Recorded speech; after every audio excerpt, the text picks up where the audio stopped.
Hi folks, this is Chris Fanning for the Picton Gazette on yet another snowy day. Off the top, I'd like to give a shout out to our delivery team who have faced tough conditions getting to the paper to you in the last few weeks.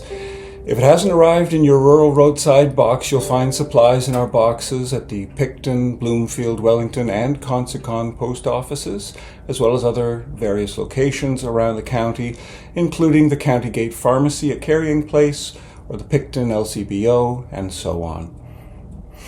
Our cover this week features a photo by Jason Pettit, who is participating in a multimedia Celtic Fire Festival at the Andrew this Sunday. You can read about that in this week's paper. In the news, Eleanor Zitschi writes about neighborhood concerns regarding a proposed development at the former Roblin Lake Summer Camp.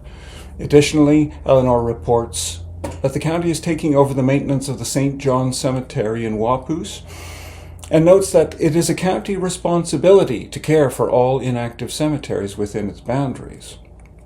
And Jason Parks has lots of stuff for us this week. Jason? Hi, Chris, and hello again from snowy Picton, where the lake effect just won't relent. The snow is nearly waist-high behind me here at the editor's desk in the alley between our office and Century 21. Wherever you're watching this from, I hope you're staying warm. In the Gazette this week, we have an update on the saga involving the municipality and Knowlton Hunter. Knowlton and his wife Jennifer Warr are involved in a battle with the county over violation of its STA bylaw. Mr. Hunter maintains he was fined in error and has the evidence to prove it. The county refuses to hear his appeal. In other municipal news, I've got details on the county's delegation at the Rural Ontario Municipalities Association conference in Toronto last week. Members of council, the mayor, and the CAO met with provincial officials to discuss a number of topics, including infrastructure and Sandbanks Provincial Park. The county has awarded a 5-year contract for waste removal, and it's received guidance from the federal government on applying for grant money to put towards County Road 49. I have the latest on what's happening with school bus routes next fall, and online I have all the details on the Belleville Senators, Wellington Dukes, and Picton Pirates. You can get all your sports coverage at www.pictongazette.ca. Here's hoping our readers get a reprieve from storm clouds and we all see some clear weather next week. Back to you, Chris. Thank you very much, Jason.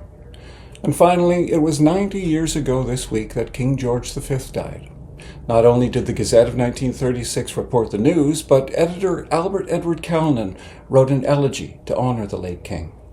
And this was set to music by a local music instructor, Effie Williamson Hooper, and published in the paper.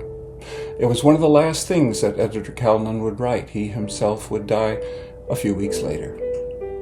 All of the details can be found in our Living History section this week.